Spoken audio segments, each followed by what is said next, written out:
Welcome to Sandwiching in History. I'm Ashley Sides with the Arkansas Historic Preservation Program. We're deep in the hinterlands of Camp Joseph T. Robinson, a military post in central Arkansas.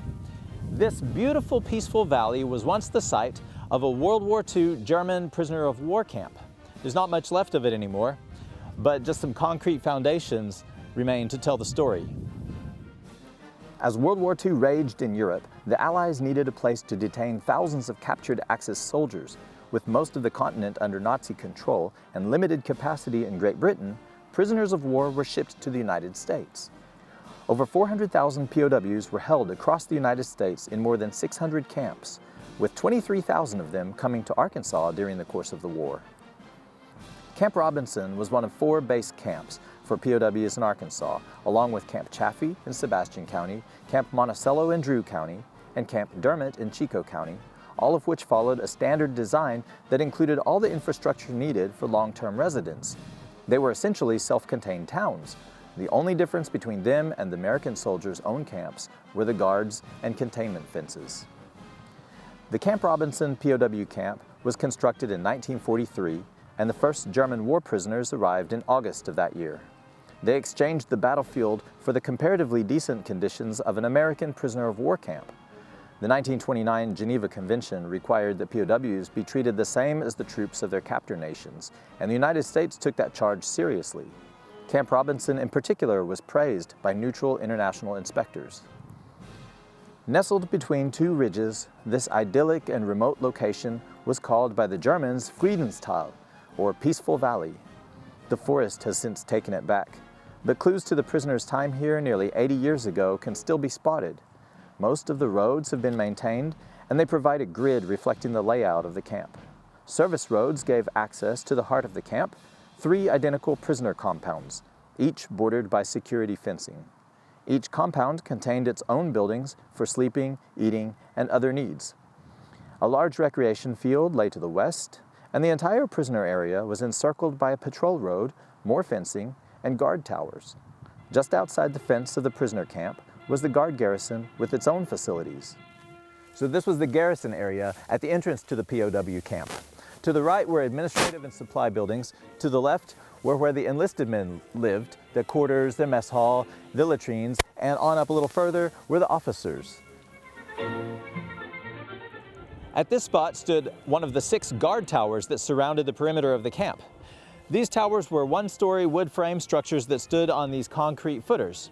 They were manned probably by 3 soldiers and would have probably been equipped by 4 machine guns and 2 searchlights.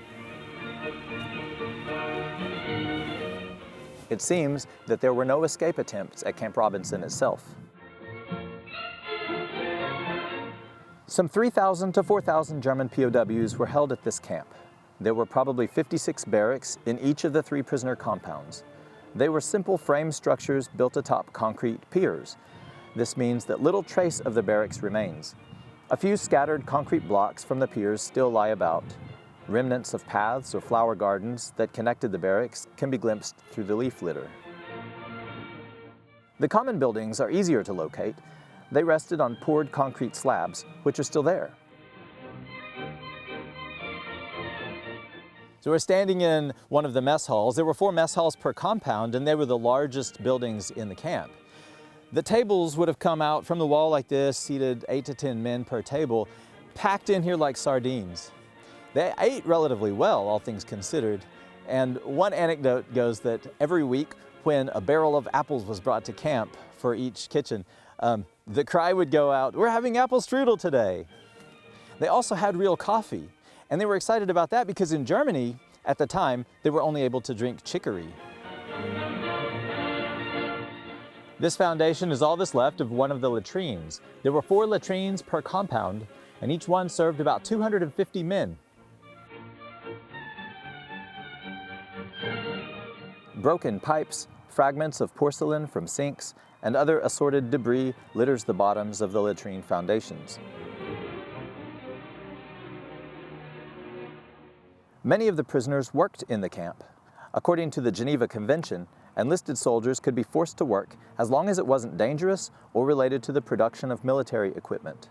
Officers could not be made to work, but they could if they wanted to. Pay was made in script that men could redeem at the canteens for things like cigarettes, drinks, or other personal luxury items. Idle prisoners got 10 cents per day, but work outside the camp could earn them 80 cents per day. Naturally, there was post labor, which was the routine maintenance and chores that kept the camp running, like cooking, cleaning, and clerical work. But the most important work the POWs did was contract labor off-site. In addition to the 4 base POW camps, Arkansas had 30 or so smaller branch camps located throughout the state where prisoners of war could be stationed and augment the local labor force. With so many Arkansans employed in the war effort, prisoners of war played a crucial role in producing Arkansas's rice and cotton crops, even if they often did so grudgingly. They also gathered hay, picked grapes, dug irrigation ditches, or felled trees for pulpwood. Because most of their work was agricultural, most branch camps were in the Delta. The Camp Robinson POW facility was the administrative and supply center for the vast majority of these branch camps. With an average of 260 prisoners at each branch camp, that meant Camp Robinson was responsible for an additional 7,000 POWs around the state beyond the thousands at the base camp. How did Arkansans react to having German war prisoners interned near their cities and working in their fields? They largely accepted them as a source of cheap labor, even though they were from an enemy nation.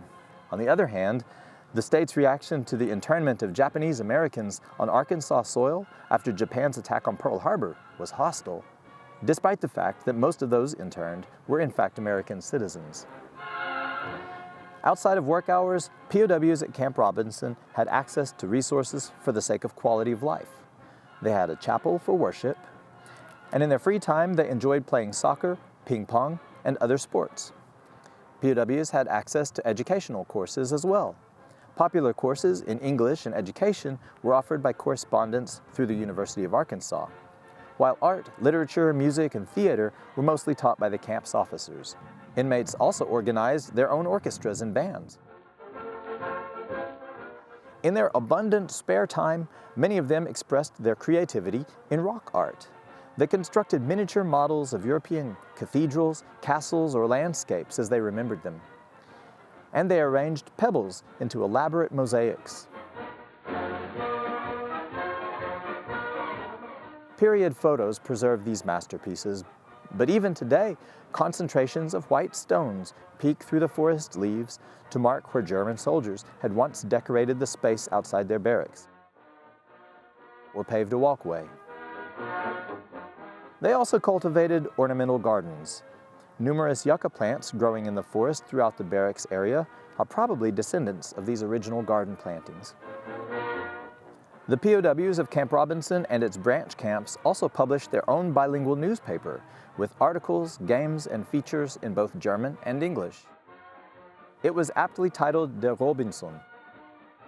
Prisoners were also allowed to send and receive mail from home, though of course it was subject to screening and censorship. At least 4 POWs died during their time at Camp Robinson, and they were allowed proper funerals with full military honors, including a gun salute from a U.S. Army Honor Guard, and an exception to use the Nazi flag draped over the coffin. After the war, their remains were disinterred and returned to relatives back home, or reinterred at a military cemetery elsewhere. POWs remained at Camp Robinson for a year after Germany's surrender to continue to work the fields and get the harvest until the Americans returned home from the front. The prisoners were finally sent home in the spring and summer of 1946, and the POW camps were dismantled shortly thereafter. As a memento of their time at Camp Robinson, prisoners were able to purchase commemorative rings, similar to class rings. In recent decades, there have been occasional archaeological surveys of the old POW campsite at Camp Robinson. Most of the camp's building locations have been identified, and artifacts have been recovered, like buttons, eating utensils, and shards of ceramic dishes. The site is not listed in the National Register of Historic Places, but it is thought to be eligible, potentially under Criterion A for its association with World War II history, Criterion B for association with the prisoners of war, or Criterion D for its potential to yield information, especially through archaeological discoveries about this and other World War II prisoner of war camps. This is the final tour of the year And we've just concluded the 25th season of Sandwiching in History. Over the past quarter century, there have been over 500 tours, and they've taken us to every corner of the state of Arkansas.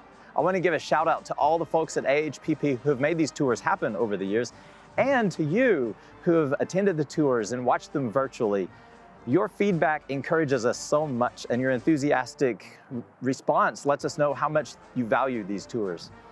The pandemic has forced us to change things and go virtual for a couple of years, but we've learned new ways of doing it in the process. We will be going back to in-person tours. However, maybe from time to time, we will show you a virtual tour again of a place that we wouldn't otherwise be able to take you to in person, like we did this month. Please stay tuned, because very soon we will be sharing the 2023 season of Sandwiching in History tours, and we really look forward to seeing you all in person. We will keep you updated on our social media and on arkansaspreservation.com.